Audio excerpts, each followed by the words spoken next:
Hi, I'm Conor Svensson, founder and CEO of Web3 Labs, and this is your Week in Blockchain on Monday, the 12th of April, 2021. The big news this week is that Ether has reached another all-time high and Bitcoin is back up, hovering just below it. Coinbase's IPO is now imminent.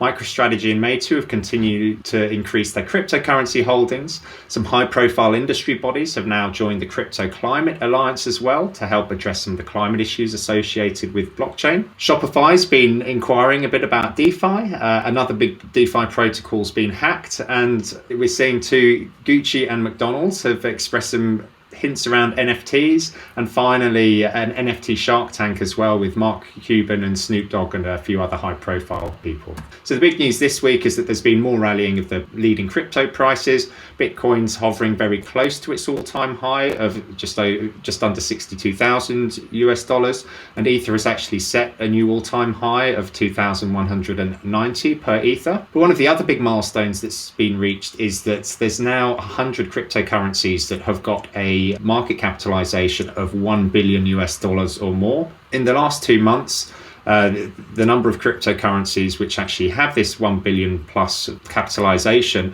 has doubled since the last time this was surveyed by Cointelegraph. So that was only 2 months ago. So there's been a huge increase in this last couple of months. There's also been some significant movement in the space of sustainability with the Crypto Climate Accord. Ripple, CoinShares and ConsenSys have all joined that now. And the intent behind this is that it's an initiative to have the cryptocurrency industry run entirely on renewable energy by 2025. The initiative, which was led by EnergyWeb and the Alliance for Innovative Regulation, is inspired by the Paris Climate Agreement. And one of the intent there, in addition to actually running on top of renewable energy, is to actually develop an open source accounting system for measuring emissions for key players in the industry to adopt. There's been another big piece of news in the Ethereum ecosystem this week, with key researchers on the ETH2 protocol voting to ship a proof of stake in 2021. So this is something that was anticipated would likely be next year. A poll by the ETH2 researcher named Justin Drake, who actually surveyed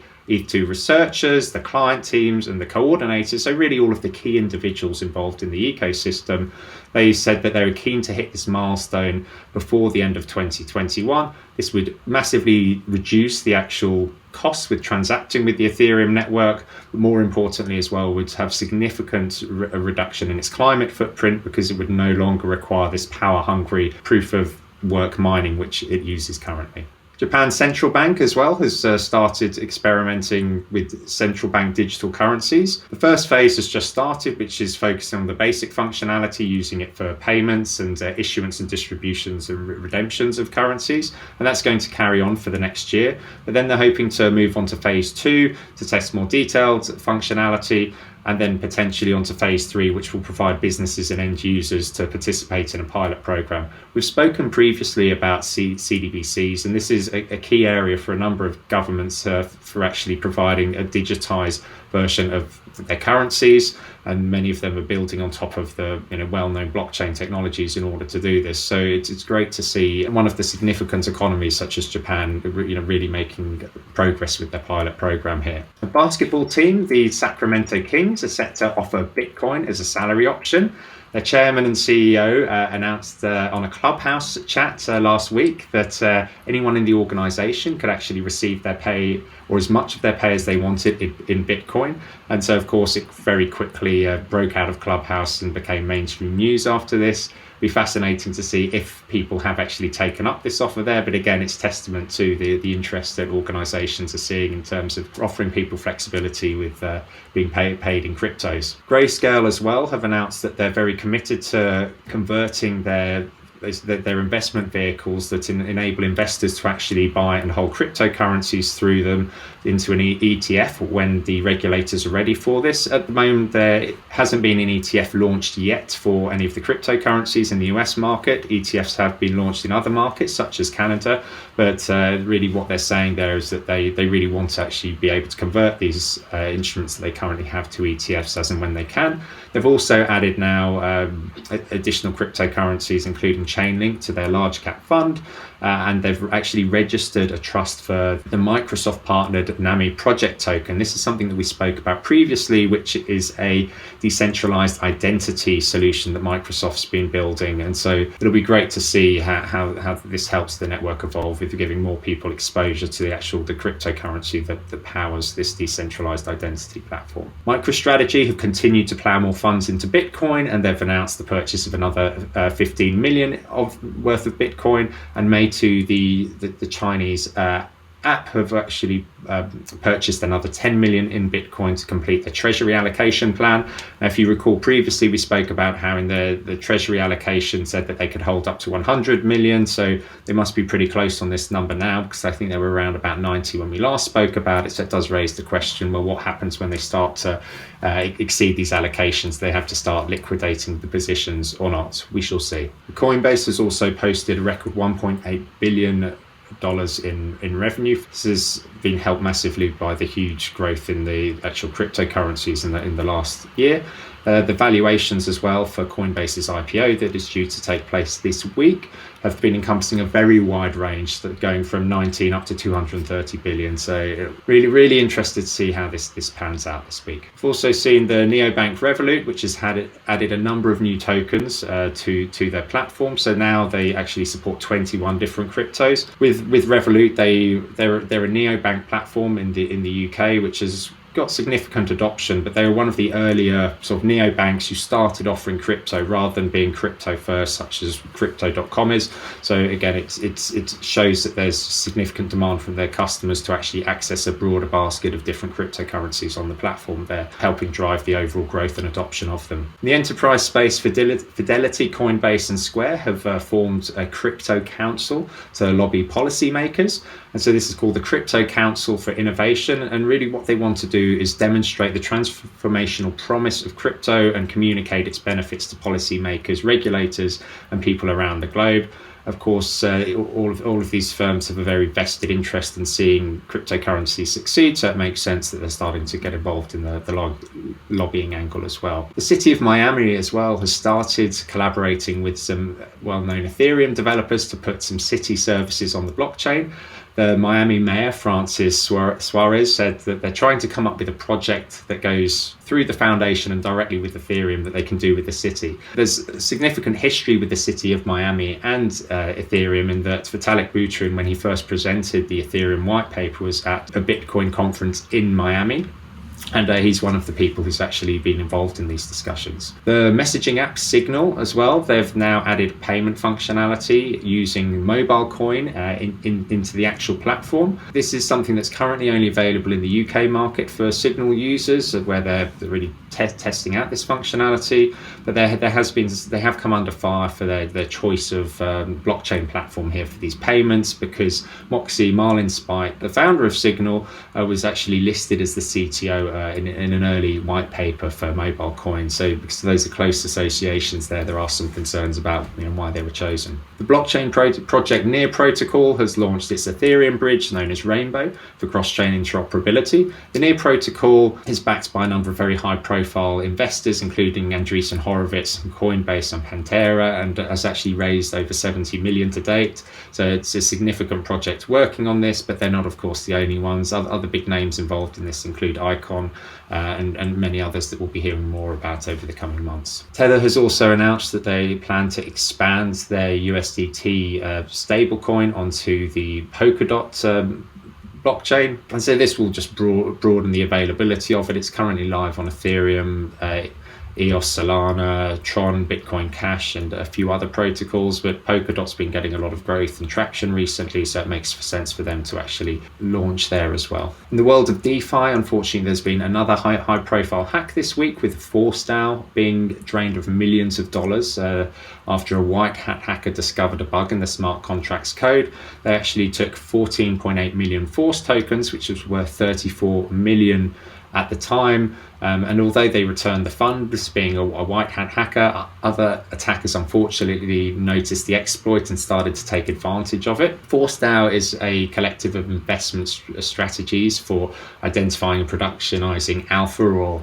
ways to profit across the DeFi ecosystem. So it's a significant hit for them. The exploit itself centered on a bug in the X-Forces contract code, which allowed anyone to basically call this deposit function regardless of whether or not they were holding these force tokens, which meant that basically anyone could start minting tokens without actually locking any tokens into the vault for it. Shopify as well this week has expressed interest in finding ways to integrate with the DeFi community. Their CEO, Toby Lutke, has turned to crypto circles in Twitter asking about how they could potentially tie up Shopify to take advantage of some of the DeFi initiatives.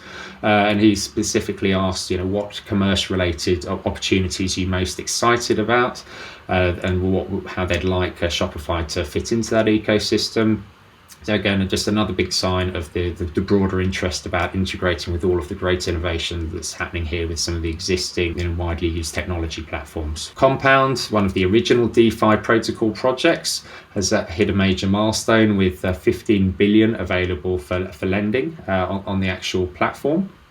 Compound does actually dominate the DeFi market, with making up about 19% of the total value of that's locked up in DeFi currently. Balancer, the fifth largest decentralized exchange protocol, is now planning to expand to the Algorand platform as well, making use of a technology called Reach, which is a protocol agnostic blockchain programming language. In the world of NFTs, Gucci and other luxury fashion brands are apparently very close to launching NFT offerings. We've also seen 2 Coinbase employees exchange NFT rings using their phones during their wedding ceremony this week, which has been one take on using the technology, but unlikely to gain wider adoption. But on a more serious note, Mark Cuban has been working alongside a group called Sound Ventures, which was founded by actor Ashton Kutcher and music executive Guy Oseary, in judging a new NFT pitching competition. Mark Cuban's very famous for his work on Shark Tank, where entrepreneurs pitch business ideas for investments, and the collaboration here is on actually pitching for an NFT related business idea with a purse of 1 million up for grab for the winners. But they also have the NFT producing musicians and artists are involved in this as well, with Snoop Dogg and 3Lau, 3Lau had a very significant NFT auction a couple of months back, and also the pseudonymous NFT art collector Whale Shark and Metacoven, who bought the record-breaking Beeple for 69 million recently. So it'll be amazing to see the businesses that are pitched here, and also what comes out of this and wins the 1 million purse that's on offer. Hosting its first NFT sale next week too. They're going a slightly different route to what their competitor Christie's did, in that they're going to have this collection that's going to be in the form of digital cubes, where there's basically each individual of these NFTs, one is for 1 cube, one is for 5 cubes, one is for 10 cubes, one is 20, 50, 100, 500 and 1,000. And the idea is that a collector says how many cubes they want to purchase, and then they'll get that specific number. So if they say they want to have 110 cubes, they'll get the 100 cube plus the 10 cube. So the idea here is it's slightly more experimental, in that they want to scrutinize the understanding of value, and what does value actually mean to these collectors or buyers of these. So the actual sale starts this week. But given its more sort of abstract nature than the sale of the Beeple piece, it'll be a fun take to see how it actually pans out. Christie's as well, they've now announced their second big NFT auction, where they're going to be selling collection of 9 CryptoPunks next month. The CryptoPunks, there's some of the earlier NFTs that have been around for a while. These are 9 CryptoPunks that were created in the early days of Lava Labs, who's created them. There's also limited edition NFTs of real life street art, which are getting listed on Rarible. So these Kiwi NFTs will give people exclusive rights to real artwork, not just a picture. So what this artist, Kiwi, is actually going to be generating 1,001 unique NFTs, but they're also going to have real life street art counterparts, and the geolocation of the street art is actually going to be recorded in the NFT as well. So it's pretty cool, a convergence of the real life and the virtual worlds with this initiative. And then finally, McDonald's have started teasing an NFT Big Mac, and as well as a number of other NFTs, really representing their iconic menu items. However, unlike many other brands who've started experimenting with NFTs, who've say created an auction and then given the proceeds to charity, McDonald's is actually offering them as prizes in social media contests. In terms of our metrics this week, the crypto market cap is up almost 6.5%, and it's over just over $2 trillion. The amount locked in DeFi as well is up a similar amount, just under 52 billion now. The 7-day average NFT sale price was just under $2,000. However, the actual number of sales has almost doubled in the last week, but most of this has been due to activity on the secondary markets. That's all we have for this week. If you like what you hear, please subscribe to our podcast and our YouTube channel, and of course rate the show and review it too. Links to all items are available in the show notes and on our website, weekinblockchain.com. We're also hosting a weekly Clubhouse room every Monday at 12 p.m. Eastern, 5 p.m. GMT, if you'd like to discuss any of the items covered here. Thanks, and I'll see you next week.